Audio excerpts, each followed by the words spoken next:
Bonjour à tous, j'enregistre aujourd'hui avec Valentin un nouvel épisode du format Biblio sur liberté académique. Et aujourd'hui, comme vous savez, c'est au tour de Valentin de choisir le livre.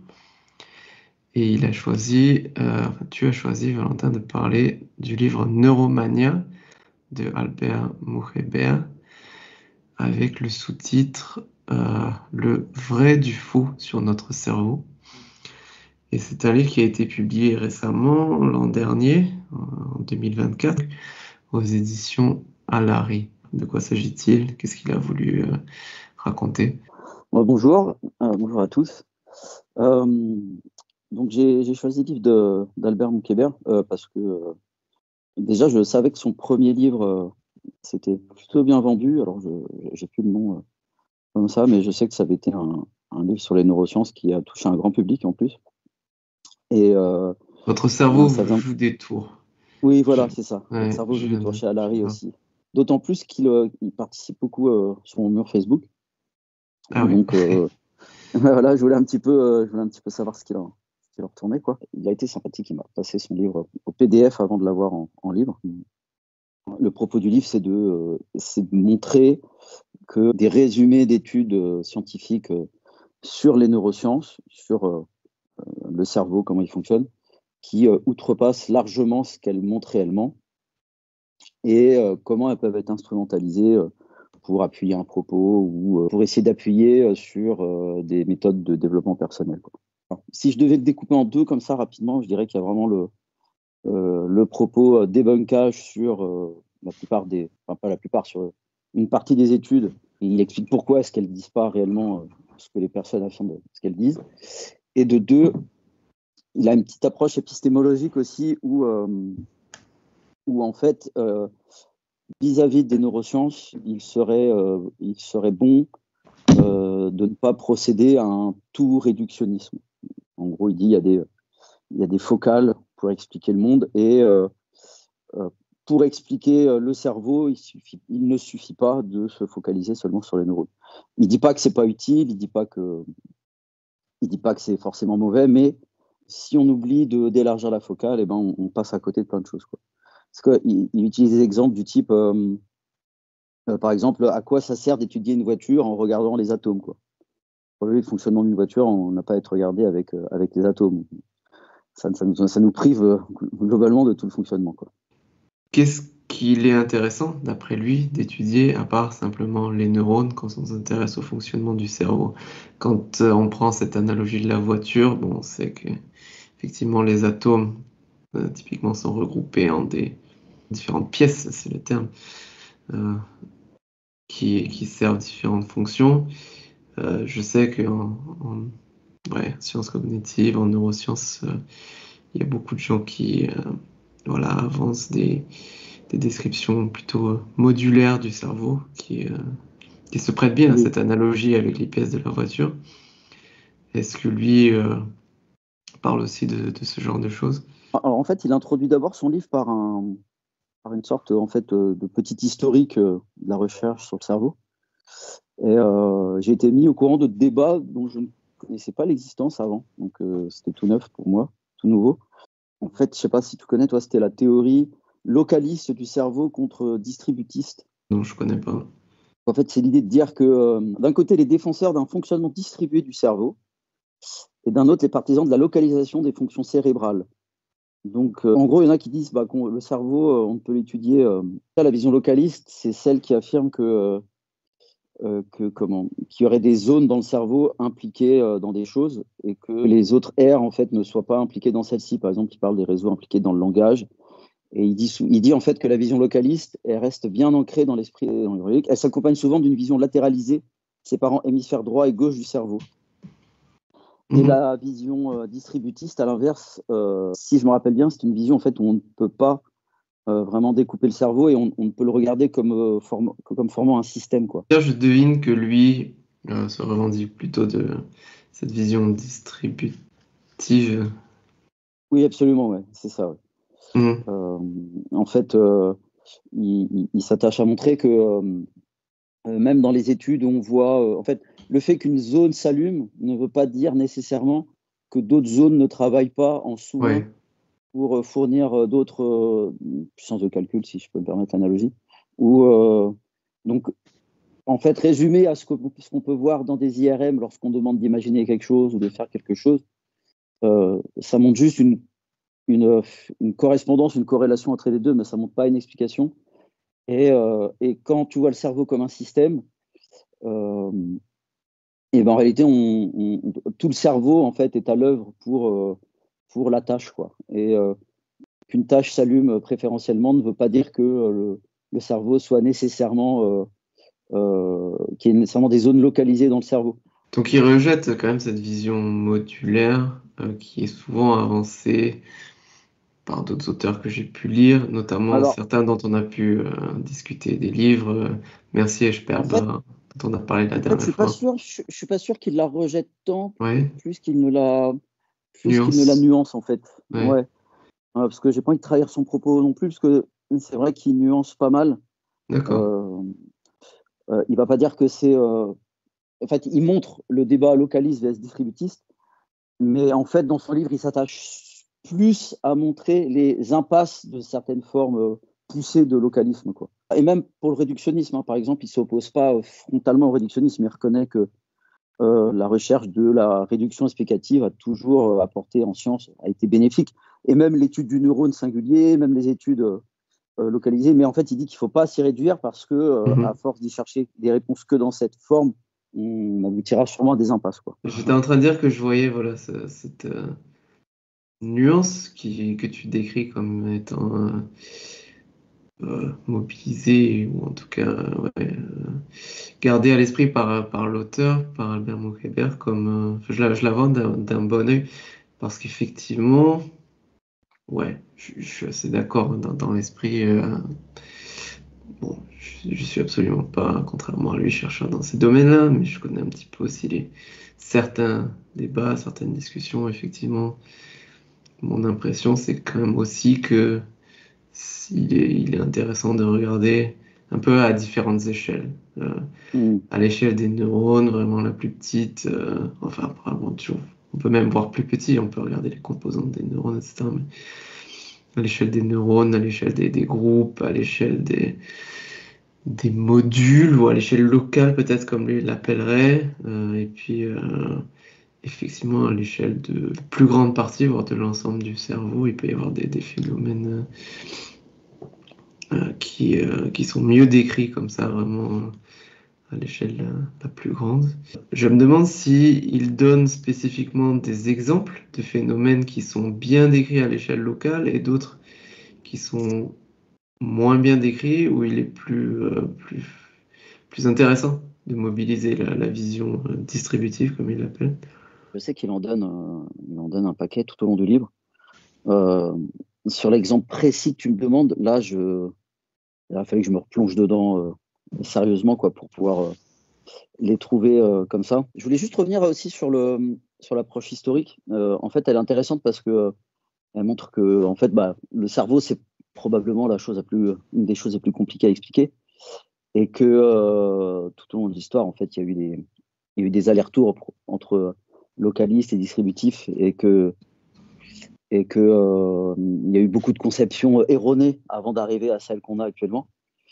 Et ce qui tient à souligner aussi, c'est que souvent, d'après lui, hein, souvent quand on lit des explications d'une étude sur ah bah donc le cerveau a réagi, a fait telle chose lorsqu'on lui a montré X chose, et ben en fait il explique bien que malgré tout ce qu'on a pu découvrir jusque-là, le cerveau nous échappe encore dans la mesure où on n'a aucune théorie qui permet d'expliquer comment on passe d'un neurone qui fonctionne à plusieurs neurones, qui est capable de représentation, qui est capable de subjectivité.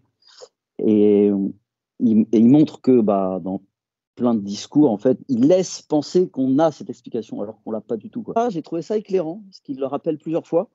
Et c'est vrai que des fois, quand on lit pas forcément de critique, on aurait presque l'impression des fois que le cerveau nous paraît entièrement expliqué, ou que on a la réponse au bout du doigt, alors qu'en fait, on l'a pas du tout, quoi. Et que même sur un neurone, on ne sait pas du tout comment passer d'un neurone à un cerveau, et d'un cerveau à une subjectivité. Et ça, montrer des limites aussi, parfois, c'est intéressant. C'est bien ce que Hmm. ça va montrer, quoi. il souligne bien aussi que c'est pas parce qu'on ne le sait pas maintenant qu'on ne le saura pas plus tard, mais Mhm. il souligne quand même à la fin Bien aussi sûr.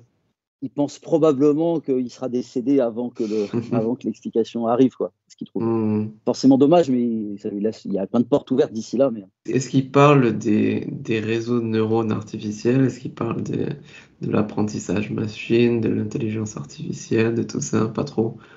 alors, honnêtement, je pense pas. Je vais pas me avancer plus que ça, mais j'ai pas de souvenir dont il parle précisément de ça. Parce que le problème des Mhm. réseaux de neurones, c'est aussi que c'est une analogie en fait. Oui, C'est pas réellement des réseaux de neurones en c'est réalité. pas réellement des réseaux de neurones, Oui, non. c'est ça.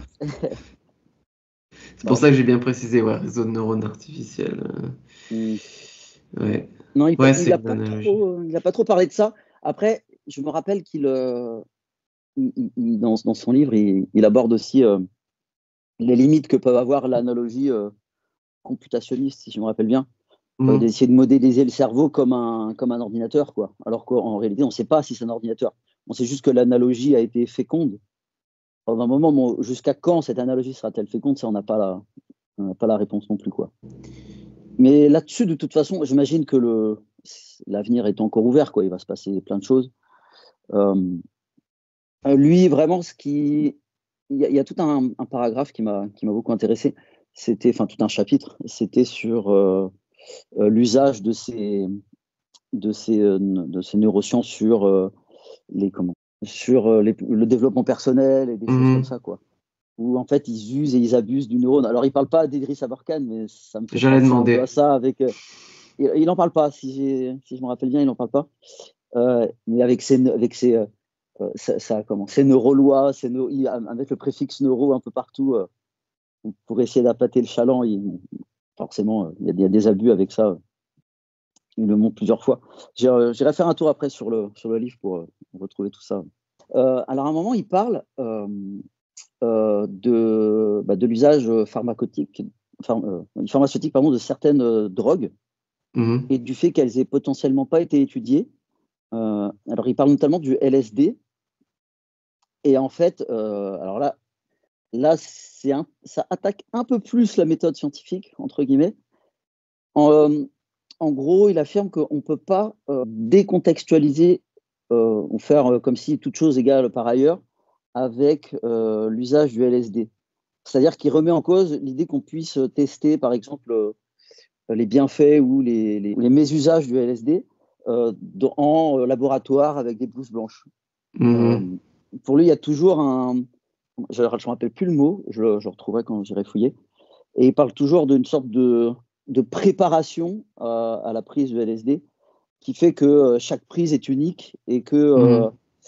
et qu'en réalité, on peut pas le tester par la méthode scientifique, quoi. Ou alors que cette chose-là, cette préparation, euh, elle rend la prise unique, quoi. Et que du coup, à elle-même, elle conditionne tout ce qui va se passer après, quoi. Il en parle souvent pour le LSD, il en parle un petit peu pour la MDMA ou une autre drogue à la mode. Psilocybine, peut-être? Ouais, tu vois. Et donc, Je connais que le nom, mais ouais, je connais pas. alors, il n'est pas à dire qu'il faut les légaliser, mais il sous-entend qu'il y a quelque chose à faire et qui ne serait peut-être pas quantifiable, en fait, quoi. Alors, c'est marrant parce que le chapitre, il est un peu en dehors des autres quand je l'ai lu, tu vois. Ouais. Mais il n'était pas inintéressant pour autant. Et puis, je crois que c'est la première fois que je vois une limite ainsi posée, tu vois. Parce que bon, toute chose égale par ailleurs, Oui. généralement, on arrive assez bien à le conceptualiser, quoi. À s'imaginer comment faire, ou même même si nos expériences sont jamais toutes choses égales par ailleurs, on fait tout au maximum pour que ça le soit, quoi. Tandis que là, lui, il réfute l'idée même que ça puisse être possible, quoi. Ça, il parle de ça Ouais. juste sur le test de ça. Alors, je sais pas ce que tu en penses, c'est un peu étrange. Moi, je suis tout à fait d'accord pour dire que toute prise de substance, qu'elle soit considérée comme une drogue ou comme un médicament potentiel, euh, dans la mesure où on peut faire une distinction entre les deux, on va pas se lancer là-dedans maintenant. En tout cas, Ouais. toute prise de substance, euh, quelle qu'elle soit, est unique. Je veux dire, même si on te donne, admettons, bon, je pense pas qu'à l'époque ça se faisait, mais On va faire un anachronisme en disant qu'à l'époque, on faisait déjà des tests en double aveugle sur l'aspirine, un truc aussi basique que l'aspirine. Toute personne qui était un cobaye, si je veux dire, en tout cas, qui participait à ce test-là, qui recevait soit la molécule, soit le placebo, avait ses propres circonstances, je sais pas, sa propre humeur ce jour-là. Elle était dans une chambre différente, dans Oui, un oui. lit différent, etc. Elle était préparée plus ou moins différemment, même si les médecins ou les infirmiers, etc., leur disaient exactement la même chose, ça allait être perçu de manière un peu différente selon la personnalité, selon le parcours de vie. Enfin, tu vois ce que je veux dire, quoi. Je vois pas pourquoi cette unicité serait plus... Bon, on peut dire que pour des choses Plus plus... fondamental, ouais, pour Ouais, les... on peut dire que bon, c'est des expériences plus complexes, plus fortes avec ces drogues, avec ces psychotropes. Effectivement, on peut dire que l'ampleur de la différence entre les gens va être plus importante, Mm. mais de dire qu'il y a une différence, non pas de quantité, mais vraiment de nature entre ces substances-là, ou la manière de les tester, et puis il y a des médicaments, on va dire, plus habituels, plus sages, si j'ose dire. Ça me paraît pas convaincant. Je sais pas ce que tu en penses. Dans l'optique où c'est un continuum, oui, ça, en fait, ça augmente la complexité. Je Hmm. suis un peu d'accord avec toi. Je pense pas qu'on devrait fixer comme ça une limite, à dire que là, on arrive dans la zone unique. Ou autant faire de l'histoire sur ces prises alors, puisque l'histoire, c'est l'étude de ce qui s'est passé qu'une seule fois, quoi. Mais Hmm. je veux dire, on a bien des régularités sur ce qui se passe quand on prend du Voilà. LSD. Il suffit de taper, on en a quand même. Mais donc, c'est dans le chapitre En finir avec une vision réductrice de médicaments. Et Mhm. donc, il appelle ça le set and setting. Je sais pas si tu connaissais. C'est cette petite zone de préactivation, comme je te disais. Et ce set and setting, on parle alors de l'effet du set and setting, donc du set de mindset en anglais, l'état d'esprit de la personne, et de Mhm. setting, le contexte de la prise de la substance, qui est central avec les médicaments psychoactifs. Le set and setting implique une prise en compte extra-pharmacologique pour intégrer les conditions contextuelles à l'évaluation de la substance. Le fonctionnement des substances psychoactives dépend en partie d'effets d'attente, de l'accompagnement du patient avant la prise, ainsi que des croyances préalables. Et donc, il dit les fonctionnements du placebo, nocebo et du set and setting sont au final assez similaires. Oui, le contexte et tout ce qu'on voudra bien comprendre par contexte a une influence sur ce qui va se passer euh, au moment enfin, après la prise de cette drogue. Mais ok, c'est le cas de tous les autres médicaments et c'est pour ça qu'on prend des échantillons de Mmh. personnes. Alors Alors, qu'on doive par prendre des exemple, échantillons, peut-être que pour ces drogues-là, euh, l'effet va être tellement dépendant de toutes les choses qui ne sont pas la molécule elle-même qu'on devrait prendre des échantillons gigantesques et de telle manière que ce soit même pas réaliste de faire ces études-là. Ça, je veux bien l'entendre.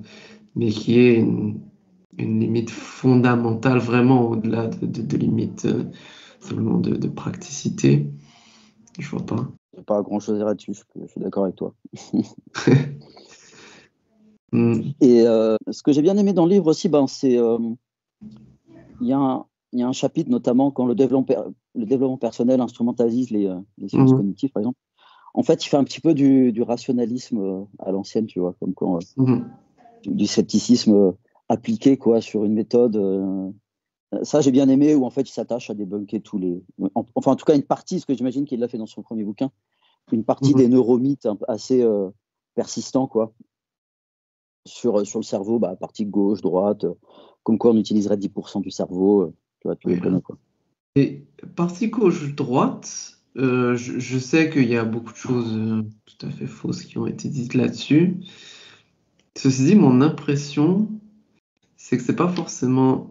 Enfin, c'est que en tout cas, ça peut être une grille pertinente, mais là, je saurais plus en parler bien parce que c'est un épisode de podcast, le podcast de Sam Harris. Mais Oui, c'est un épisode que j'avais entendu peut-être en 2021. et je me rappelle plus bien de ce dont il était question. En tout cas, l'invité disait que oui, effectivement, il y a beaucoup de balivernes qui ont été avancées sur partie gauche, partie droite du cerveau, mais que on peut tout de même dresser des distinctions pertinentes. Je ne sais pas Oui. si l'auteur de notre livre, Moukébert, rejette entièrement euh, voilà, cette bilatéralité. Je sais pas si Alors, tu bien. de toute façon, à partir du moment où on n'explique pas le cerveau comme on le voudrait, ça paraît réducteur que de dire les deux sont similaires ou enfin, du tout ou rien, quoi. Mais en fait, ce qu'il cherche à débunker, c'est surtout l'idée qu'il y aurait un côté raison et un côté Ouais. art, tu vois. Ouais. Les neuromythes qu'on la dent dure, tu vois, ceux-là, bon, ah bah tiens, tu viens de dire 2 plus 2, tu viens de réfléchir comme ça spontanément, ça veut dire que c'est plus ton côté droite. Un discours un peu simpliste comme ça, Bien sûr.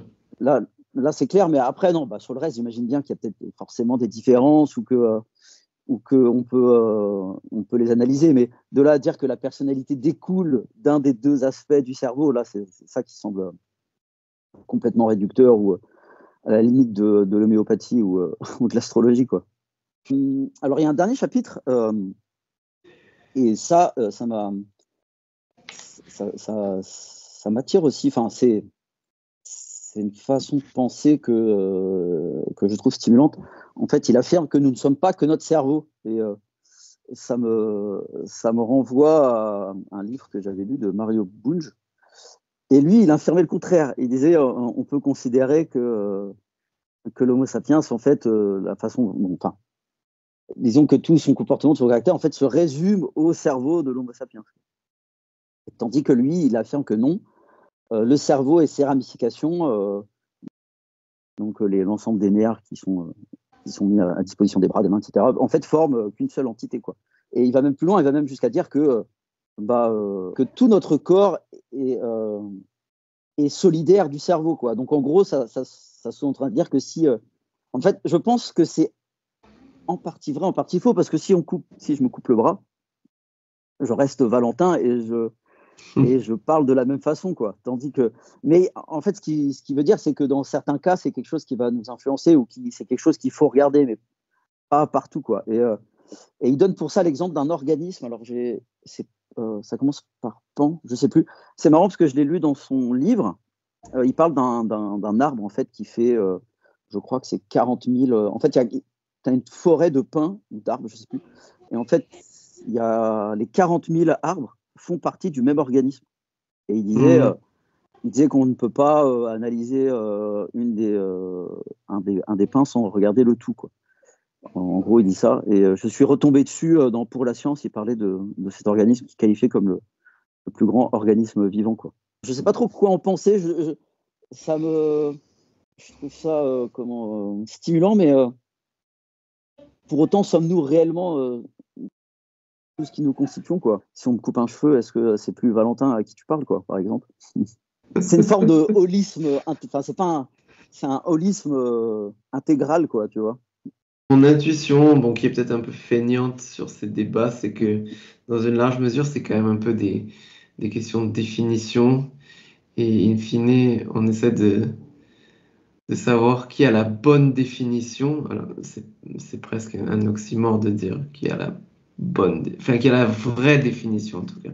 Bonne, c'est pas forcément un oxymore, mais la vraie définition. Tu vois ce que je veux dire, quoi. C'est aussi une question de convention dans un certain sens. La mesure dans laquelle on peut véritablement distinguer les individus, si on veut vraiment être jusqu'au boutiste, n'est pas totale. Finalement, on est enfin, en tout cas ce qu'on comprend jusqu'ici de la physique, tout ce qui existe, c'est en quelque sorte des excitations de champs, des excitations quantiques. J'explique pas ce que ça veut dire, mais de champs qui permet tout l'espace-temps. Et ouais, Ça revient à la focale, en fait, dont lui-même se sert ouais, en disant que pour expliquer une voiture, on ne peut pas se focaliser sur les atomes, il faut se focaliser sur un peu plus grand. ouais. Et ouais, c'est ça. Et Ce que je fais, c'est presque un peu une réduction par l'absurde, enfin une réduction jusqu'à l'absurde de ce que lui il avance, parce que on pourrait aller plus loin en disant que pourquoi est-ce que je fais ça, tu vois, même ce super organisme de pain, qu'est-ce qui le distingue d'une étoile qui est située à Ouais, ouais. 100 000 années-lumière? Bah, certaines choses, mais in fine, c'est quand même des choses qui sont connectées l'une à l'autre d'une certaine manière. En plus, j'imagine que la découverte qu'on a faite, que c'était un seul et même organisme, on a bien commencé en analysant pain par pain, donc ce qui veut dire Oui. que l'analyse aboutit aussi à la conclusion que c'est un organisme entier. Donc, peut-être Mhm. qu'affirmer qu'ensuite qu'on peut l'étudier que seulement en regardant l'entièreté de ce que c'est, peut-être qu'au final c'est faux. Peut-être qu'on peut aussi l'analyser en regardant seulement une ou deux de ces entités qui sortent. Ou en tout cas, c'est comme ça qu'on a abouti à la conclusion que c'est Mhm. un organisme entier. Donc, C'est fertile de regarder à toutes les échelles, enfin en tout cas c'est oui. potentiellement fertile de regarder à toutes les échelles. De toute façon, je pense que c'est un des messages principaux du livre aussi, hein, Mhm. de dire que une explication requiert une étude sur plusieurs échelles pour qu'elle soit Mhm. au plus proche du réel, quoi. Pas complète, mais au plus proche du réel, quoi. Albert, bon, bah, c'est quelqu'un qui est situé très à gauche. On le voit dans ses prises de position, etc. Et Sur les réseaux alors, sociaux, etc., il est sur les actif. réseaux sociaux, notamment, oui, c'est ça. Ouais. Ouais. C'est quelqu'un que Il est- je connais pas, enfin je le connais pas du tout personnellement, mais même c'est pas quelqu'un voilà, que je suis beaucoup ou du tout sur les réseaux sociaux. Enfin, je connais un peu le nom parce qu'effectivement il a écrit un autre livre et donc on voit un peu passer dans les milieux un peu sceptiques, tout ça, mais effectivement, ouais, d'accord, donc je te laisse continuer. Oui, oui, enfin, c'est quelqu'un du milieu rationalisme sceptique. Mm. Ça lui arrive de prendre position sur les réseaux sociaux, dans ses émissions à la radio, etc.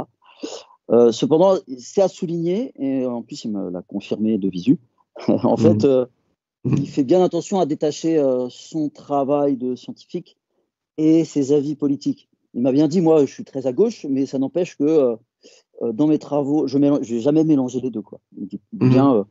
je ne considère pas que on doit mélanger mes travaux sur le cerveau et en donner des applications politiques. Et donc, il cherche à le faire dans ses livres. Et ça, de tous les livres que j'ai lus de personnes qui étaient situées comme ça dans un des camps politiques ou l'autre, c'est l'un des seuls livres où j'ai pu effectivement le constater, quoi. Là-dessus, les choses sont assez claires, hormis peut-être un ou deux mots ici ou là, mais c'est vraiment très à la marge. Il se contente vraiment de faire son travail de vulgarisation. Et je dois dire que c'est rare parce que dans tous les autres livres, les auteurs, ils ont toujours cédé à la tentation, en fait, d'en tirer des conséquences politiques immédiates, comme si les données ou les théories scientifiques parlaient en faveur de Mm. leur orientation politique, quoi. Et du coup, même Albert lui-même dit, il trouve ça dommageable, quoi.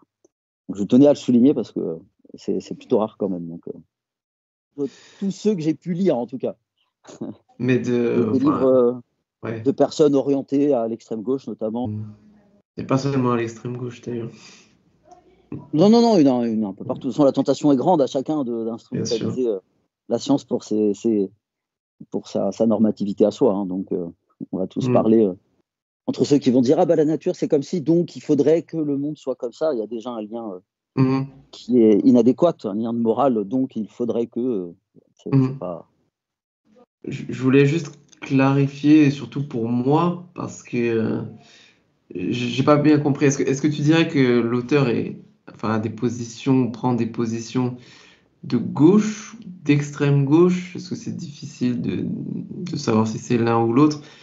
Je pose aussi la question parce que bon, mon but, c'est pas de le disqualifier d'une manière ou d'une autre, mais par curiosité, parce que typiquement, l'expérience montre que les gens qui ont du mal à ne pas mélanger les questions de fait et les questions de valeur sont plus représentés chez les gens qui ont des positions plutôt très jusqu'au boutiste.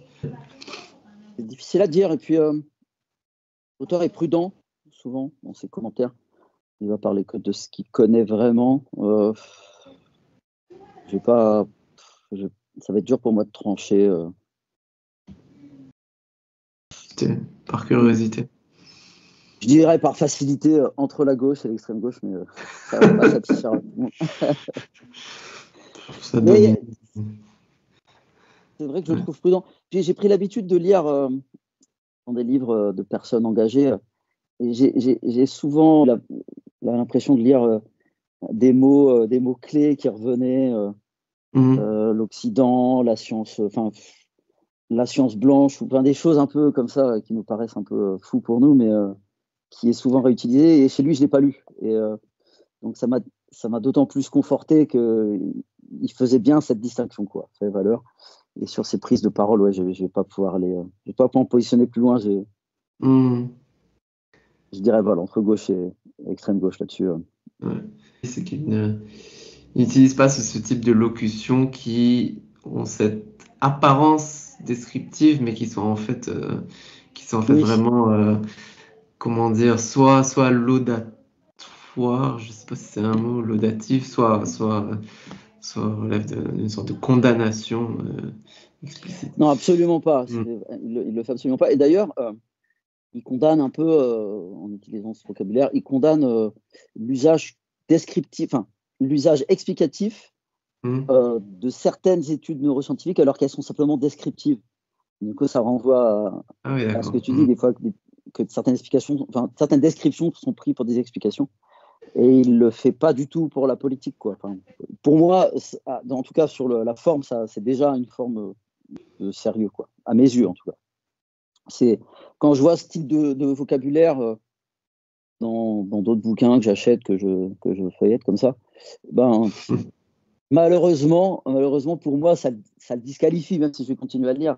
Mhm. Ça le disqualifie en partie, quoi. Si j'avais vu ce type d'usage de vocabulaire dans son travail scientifique, parce que bon, c'est un livre de vulgarisation, dont acte, mais c'est un livre de vulgarisation qui se veut basé sur des études neuroscientifiques. Donc, c'est un peu la science qui parle quand même. Donc, c'est quelque chose qui m'aurait, qui m'aurait fait tendre à le disqualifier, et c'est pas le cas. Donc, je trouve ça favorable. Tout à l'heure, on parlait tu me demandais s'il parlait L'intelligence d'intelligence artificielle. artificielle.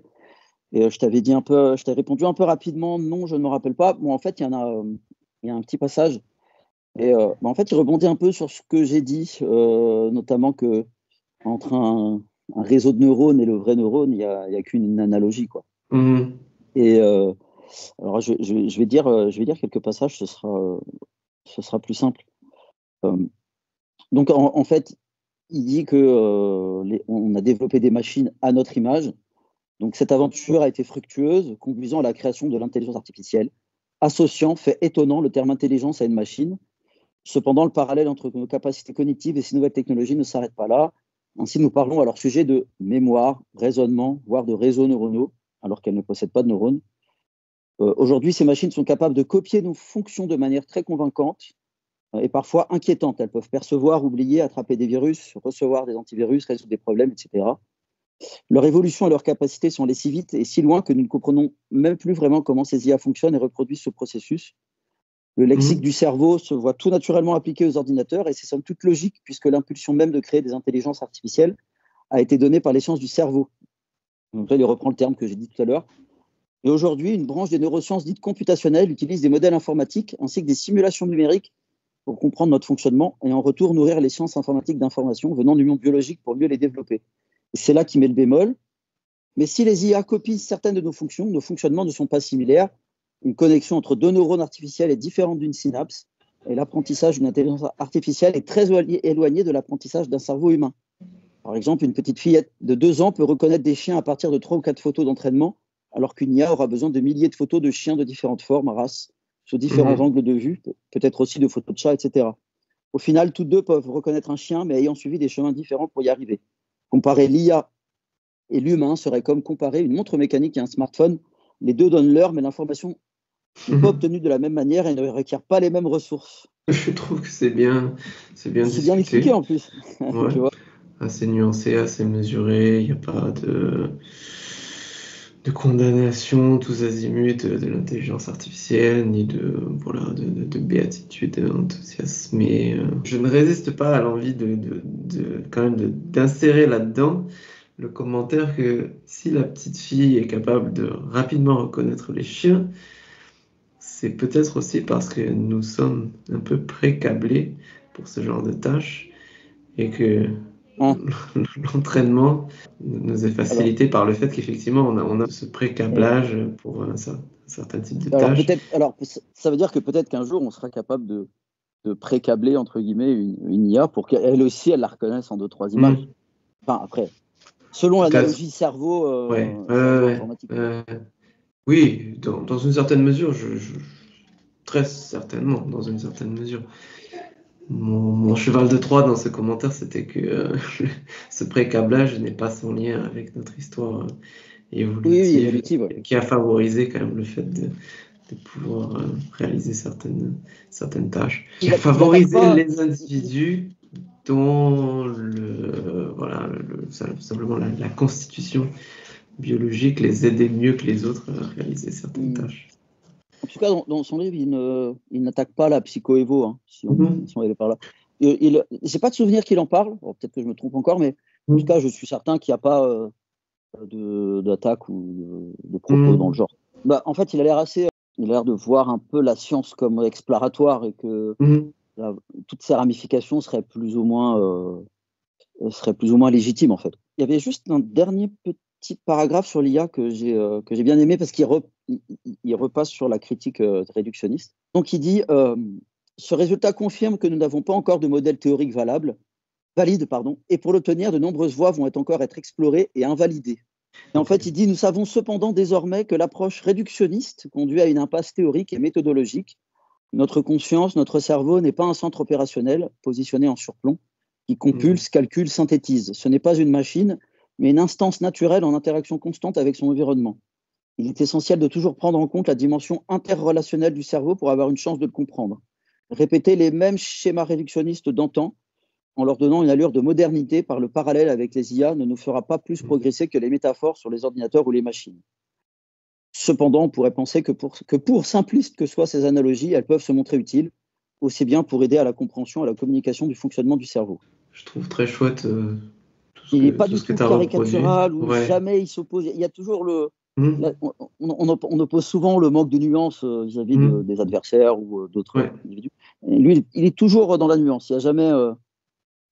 Je pense qu'il a mis un point d'honneur à ce que ce soit le cas. Honnêtement, quand tu le lis, Mhm. je pense que c'est le cas.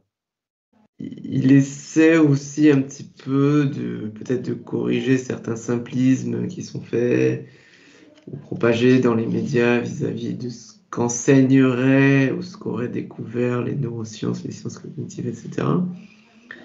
Est-ce qu'il épingle spécifiquement des collègues à lui, des chercheurs qui se laisseraient aller à des simplismes ou à un excès de réductionnisme? Est-ce qu'il les épingle en nom ou est-ce qu'il reste général? Il en épingle deux. Et d'ailleurs, j'ai lu un livre des deux et j'avais été extrêmement déçu. Ah ouais. C'est sur Sébastien Boller et Thierry Ripoll. Et Ouais, c'est des noms que Sébastien Boller, ouais. il avait écrit je crois que c'est un neuroscientifique, si je me rappelle bien. Et en fait, il avait écrit un livre, Le bug humain, et il avait eu un titre, ce livre, meilleur livre sur le cerveau, des choses comme ça. D'accord. Et alors moi, celui-là, je l'ai pas lu. Même mon neurologue me l'avait conseillé. Et Hmm. celui-là, je l'avais pas lu. Et j'en ai lu un autre, le livre d'après. Je me rappelle plus le nom. Et en fait, c'était une catastrophe, quoi. C'était un réquisitoire contre l'être humain Ah ouais. et son striatum et le fait qu'on détruise la planète. Mais Ah d'accord. c'était nous sommes des méchants, la planète elle est gentille, quoi. Mais C'est Aurélien limite, je suis même pas Barraud. dans l'exagération en disant ça, quoi. Ouais. C'est le pendant de Puis, neurosciences d'Aurélien Barraud. c'était complètement ça, quoi. Dans le livre que j'ai lu, alors. Hmm. Alors du coup, j'avais été super déçu parce que je me disais, mais le bug humain, c'est un livre qui a eu plein de titres. J'ai vu des notes de lecture dans Science et Pseudosciences qui l'encensaient, entre guillemets, ou en tout cas Ouais. qui le déconseillaient pas, quoi. Hmm. Et quand j'ai lu ce livre-là, en plus, c'est un ami qui me l'a acheté. Il me demandait, ah, je vais te voir à l'hôpital, quel livre tu voudrais? J'avais demandé celui-là, et purée, j'ai pas été déçu, quoi. Et, et en fait, Hébert épingle Thierry Ripoll et Boller parce qu'il réduit le comportement humain à son striatum. Plus que c'est qu'un striatum. Alors, en fait, c'est simple, j'ai l'extrait devant les yeux, donc je vais me permettre de relire l'extrait. Notre cerveau est-il anti-écolo? C'est un extrait du livre de Moukébert. Nos difficultés à entrer de plein pied dans la transition écologique et à changer nos modes de vie et de consommation seraient-ils liées à notre cerveau et plus précisément à notre striatum ou stom, je ne sais pas trop comment on dit. Pour certains, notre striatum, partie intérieure du cerveau qui, entre autres fonctions, régule la motivation et les impulsions, nous pousserait à une consommation insatiable et dicterait à l'aide de la dopamine nos tendances à vouloir toujours plus. Il formerait une sorte de barrage à notre volonté de nous réguler, à notre prise de conscience d'une nécessaire sobriété énergétique. De plus, le striatum serait incapable de planifier à long terme, alors que dès l'enfance, le vaisseau striatal se développe pour renforcer les récompenses instantanées.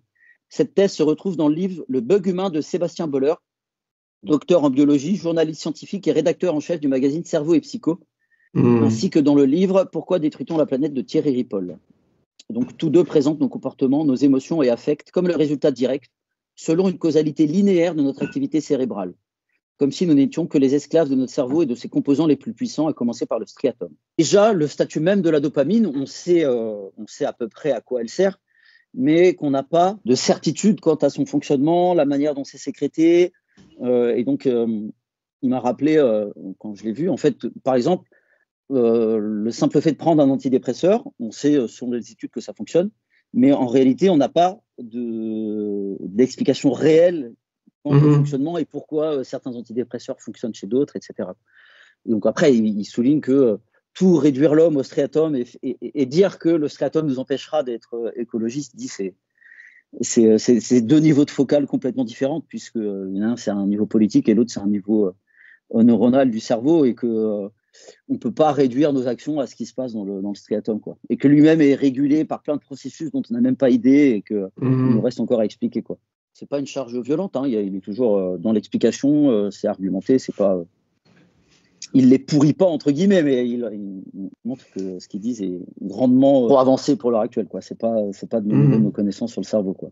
Je sais pas si tu avais lu toi des livres de Boller ou Ripoll. Ripoll, je connais pas, je connais Boller, mais non, ni l'un ni l'autre. Il me semble qu'on en avait discuté. C'était pas sur un podcast, c'était juste entre nous, du bouquin Le bug humain. Enfin, ça me rappelle quelque chose.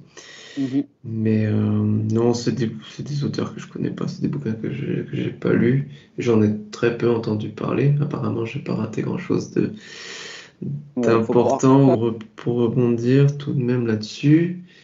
C'est vrai, en tout cas, j'ai entendu dire aussi par ailleurs que même si la dopamine c'est quelque chose d'important pour expliquer un peu les comportements, pour comprendre les émotions, il y a eu quand même des tendances aux simplifications, voire au simplisme, y compris même dans la littérature scientifique, il y a eu un peu des courses à l'explication de tellement de choses par un ensemble très restreint de molécules, dont la dopamine était parmi les plus récurrentes. Il y a pu y avoir des excès.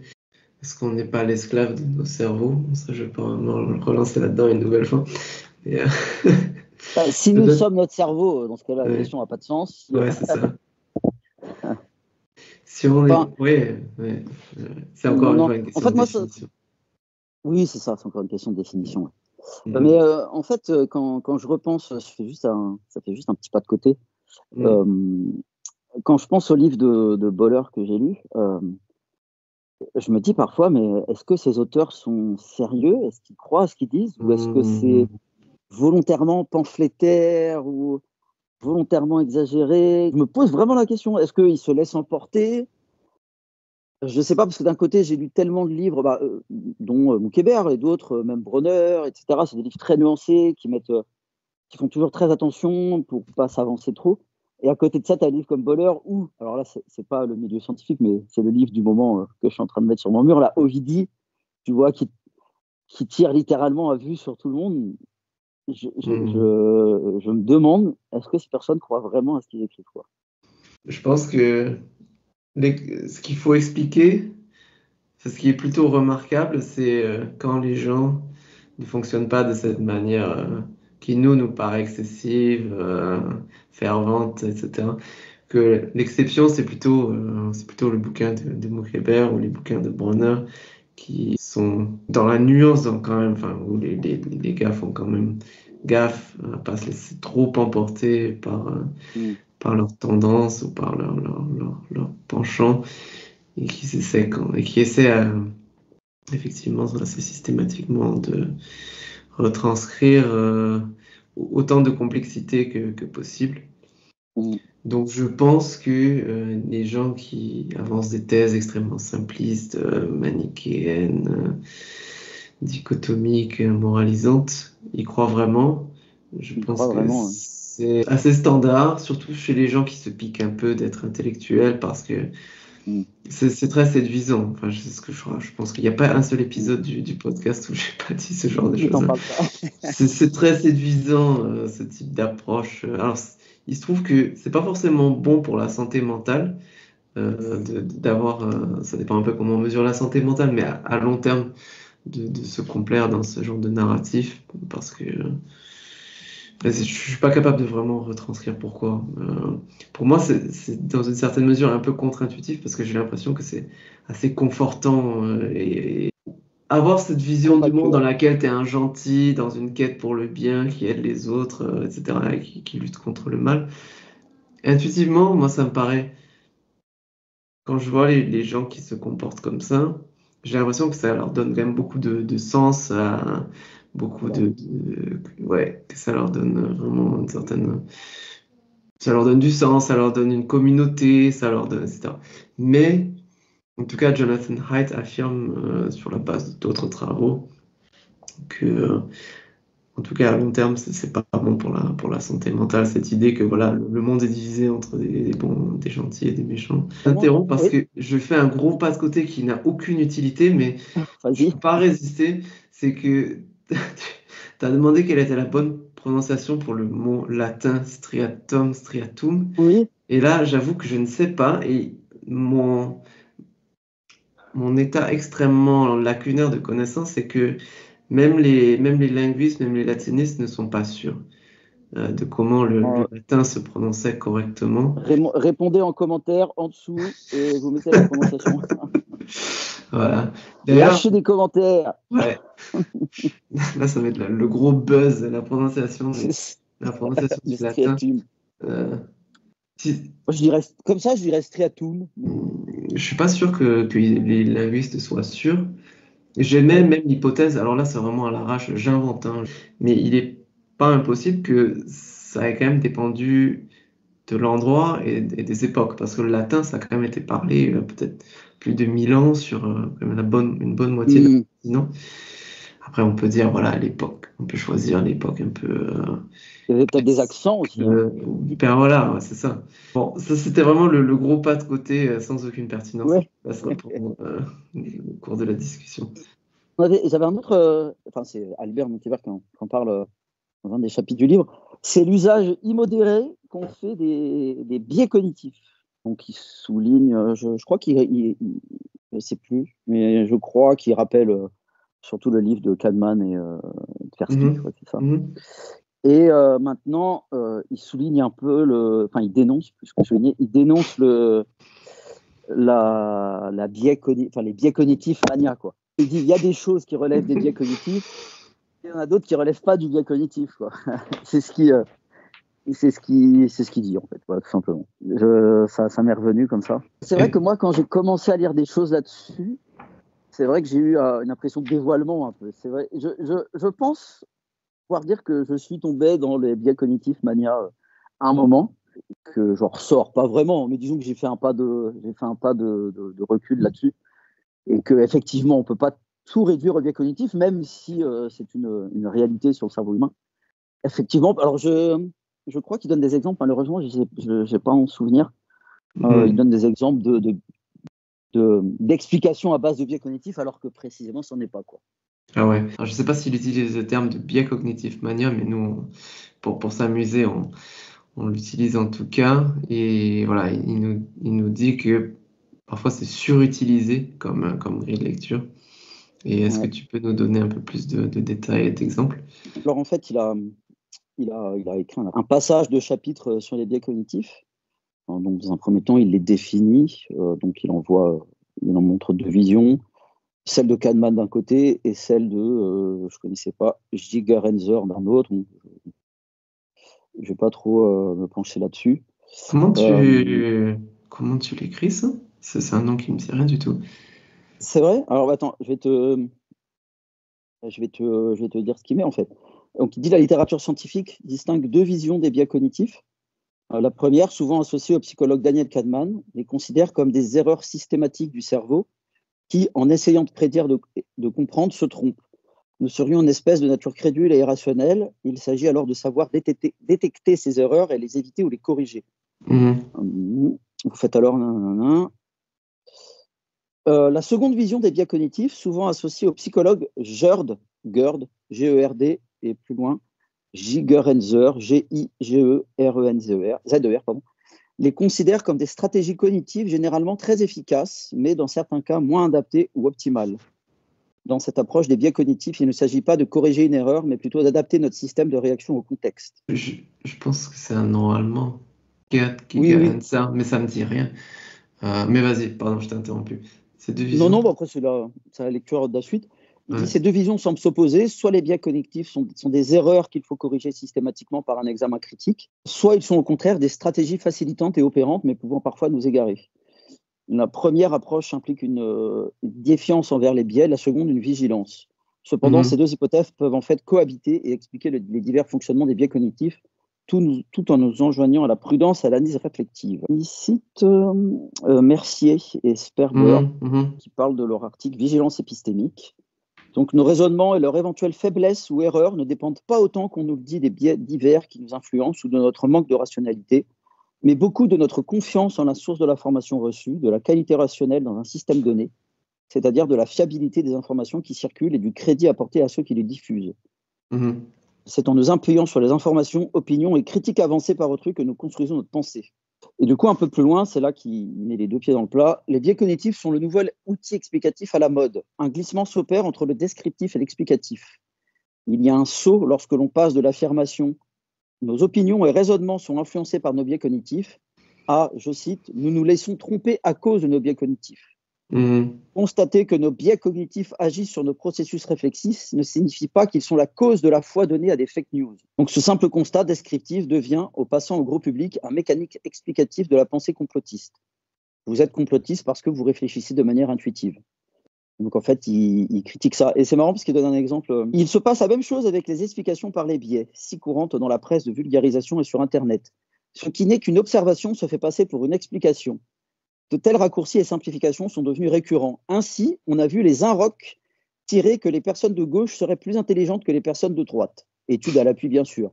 Ou cerveau et psycho avancer que les personnes véganes sont plus réflexives que les personnes non véganes, qui, elles, seraient, comme les complotistes, plutôt intuitives. Ces articles surinterprètent des études descriptives et les font passer pour explicatives. Ils font aussi l'impasse sur le contexte social et Mhm. culturel. Ils réduisent tout à l'individu. Moi, je vois plutôt d'un bon œil sa critique de peut-être de l'exagération. Enfin, ouais, je trouve intéressante sa distinction entre description et explication par les biais cognitifs Ouais, je suis d'erreurs de d'accord aussi. Ouais. raisonnement. Par contre, son passage sur, je vois pas trop le rapport avec le truc des inrocks, le truc de cerveau et Oui, psycho. Je sais non, je l'ai lu pas, parce que hein. c'était gauche et droite, donc c'était marrant. Ouais. Mais après, j'ai fait l'impasse sur ce qu'il y avait un peu au-dessus, un peu en dessous. Donc Ouais. après, c'est dans le Ah, même d'accord. chapitre. Ok, C'est ok, dans le même ok. chapitre, mais j'ai dit ça parce que bon, bah, ça pouvait tomber sur ce qu'on parlait un peu plus avant. Oui. Ok, ok. Mais là, ouais, ouais, ouais, ok. Donc c'est autre chose, parce que c'est pas un truc tellement de biais cognitif. En fait, c'est vrai que si on dit la cause du complotisme sont les biais cognitifs, on fait Mhm. l'impasse d'où viennent ces idées complotistes, etc. En fait, dans l'explication, il manque complètement autre chose. C'est vrai que c'est Mhm. différent de dire que les biais cognitifs Contribuer. aident Ouais. ou contribuent voilà, C'est vrai que tout réduire systématiquement à ça, c'est vrai que j'avais pas vu la chose de cette manière. Et j'ai trouvé ce passage intéressant aussi. Ouais. Je suis d'accord. Après, je peux même être Et plus jusqu'au boutiste et mobiliser Mercier Sperber en disant que la notion même de biais cognitif est un petit peu. Enfin, évidemment, il y a des biais de confirmation, ça c'est indéniable Et il y en a sans doute d'autres. Après, il y a même certains chercheurs qui se demandent si on peut pas tout réduire au biais de confirmation. Ça, c'est un autre débat. Mais Mercier Sperber dirait que, entre guillemets, même les biais sont des fonctionnalités parce que parler de biais, c'est avoir déjà une vision du cerveau ou de la raison humaine qui est une vision iréniste et ultra rationaliste qui correspond pas du tout en fait justement aux raisons pour lesquelles la faculté de raison a été développée. L'évolution a conduit au développement de cette faculté de raison plutôt parce qu'on veut se convaincre nous-mêmes et convaincre les autres, et pas parce qu'il est capital d'atteindre systématiquement la vérité. Est-ce qu'il existe des chercheurs qui affirment que tout est réductible, à part ce que tu viens de dire, mais est-ce qu'il y a des chercheurs qui réduisent tout au biais cognitif? Ou alors ce qui veut dire tout simplement que en fait, quand des chercheurs expliquent des choses par les biais cognitifs, il ferait bien aussi de parler du contexte, etc. Quoi. Là-dessus, est-ce qu'il ne ferait pas un petit homme de paille en fait en affirmant que tout le monde utilise les biais cognitifs? Parce qu'après tout, c'est pas parce qu'on en parle beaucoup que tous ceux qui en parlent réduisent la cognition humaine ou nos erreurs au biais cognitif, quoi. Ce serait néanmoins à moi d'y répondre parce que c'est moi qui ai le livre, mais j'ai pas relu tout le chapitre et j'ai pas le souvenir. Après, évidemment, j'imagine que tu dois pouvoir en trouver, ne serait-ce que de la part de journalistes qui simplifient nécessairement et forcément le propos. Mais venant des chercheurs, c'est vrai que ce serait peut-être un peu plus problématique. Et là, je sais pas si c'est le cas. J'ai même pas lu Daniel Kahneman et Tversky, je sais même pas dans leur livre, je l'ai pourtant. Est-ce qu'eux-mêmes réduisent tout à ça ou c'est simplement un catalogue de ce qu'on peut y trouver sans pour autant affirmer que ces biais sont omnipotents là? Merci de me rappeler de dire ça. Je n'ai pas lu non plus le livre de Kahneman et Tversky, mais... Système 1, système 2, c'est ça. Voilà. Mais ma perception ou mon impression, parce que j'en ai quand même beaucoup entendu parler, c'est que eux non plus ne font pas une réduction de toutes les erreurs, en tout cas toutes les croyances fausses à des simples résultats directs et univoques de biais cognitifs. Et d'ailleurs, eux-mêmes insistent bien sur le fait que le système 1 a aussi son importance et sa valeur, que c'est pas simplement une sorte d'usine à erreur qu'il faut à tout prix court-circuiter et systématiquement éviter. Ils disent bien que voilà, c'est quelque chose qui est utile pour rapidement former des jugements ou des croyances et qu'on ne peut pas toujours passer par le système 2. Après, voilà, comme j'ai dit à la dernière fois, Mercier et Sperber remettent en cause cette binarité. Tiens, j'ai une question pour toi, peut-être que tu connais la réponse. Sur le système 1, système 2 de Kahneman et Tversky, est-ce qu'ils affirment qu'il y a dans le cerveau, sans le voir, mais quelque chose comme un système 1 ou un système 2 donc, ontologiquement, est-ce qu'il existerait un tel système ou est-ce que c'est simplement un modèle explicatif qui ne réfère pas à des entités réelles dans le cerveau, quoi? Je pense que c'est plutôt le second. Je pense qu'ils n'avancent pas qu'il y a un module système 1, un module système 2. C'est plutôt ça peut être des ensembles de chemins. Mais je pense pas qu'ils soient aussi simplistes. Enfin, ça m'étonnerait, ça me décevrait, mais je crois pas. Hein, parce que j'en ai beaucoup entendu parler, j'en ai entendu certaines critiques dans une certaine mesure de ce bouquin de Kahneman et Tversky, par exemple. La dernière fois, on le disait, Mercier et Sperber remettent en cause aux nuances certaines choses. Et je pense que s'il y avait eu de tels simplismes, ils ne se seraient pas privés de le pointer du doigt. Et ils ne l'ont pas fait. Est-ce qu'on avait d'autres thèmes? Moi, non, moi, j'ai fait le tour du livre. Ouais. Enfin, de ce que j'ai bien retenu, quoi. Bah, écoute. Enfin, donc voilà, tu vois, c'est vrai que quand tu le vois des fois prendre position sur le mur, c'est à l'opposé de ce qu'il peut écrire dans son livre. Pas à l'opposé, mais il essaye vraiment d'être neutre et descriptif, quoi, dans le bouquin. C'est plutôt sympa. On s'arrête là, alors Valentin, je te dis merci d'avoir présenté l'ouvrage. Ça m'a donné une très bonne impression en fait du livre et même de son auteur, en tout cas dans la mesure où il parle de neurosciences. Je trouve que ce que tu en retranscris, comme je l'ai dit plusieurs fois, hein, c'est quand même voilà, c'est subtil, il y a la nuance là où il la faut, hein, à mon avis. Et effectivement, je retiens voilà, cette vision, enfin en tout cas cette tendance, ce conseil qui est celui de s'intéresser au cerveau aux différentes échelles, que c'est fertile de faire ça, qu'il ne faut pas dire que telle ou telle échelle est forcément mauvaise, mais que voilà, elles peuvent être complémentaires dans beaucoup de situations. Et ajouter au fait qu'il ne faut pas prendre au sérieux, en tout cas en première instance, toute affirmation des médias sur les neurosciences, ou toujours prendre du recul et aller regarder par soi-même ce que dit la conclusion. Parce qu'on a tendance à enjoliver. Effectivement. Sans parler des vendeurs de développement personnel.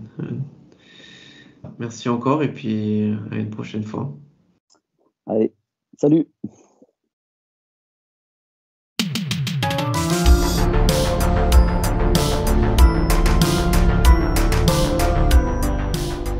Merci d'avoir écouté Liberté Académique.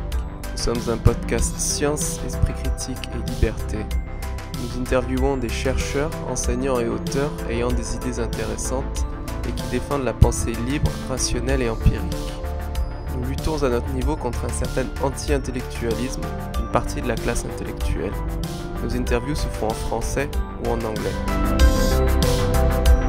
Vous pouvez retrouver tous les épisodes de Liberté Académique sur YouTube et sur SoundCloud, ainsi que sur les principales plateformes de podcasting comme iTunes, Stitcher et plusieurs autres encore. Liberté Académique est également présent sur Twitter @acadfreedom et sur Facebook.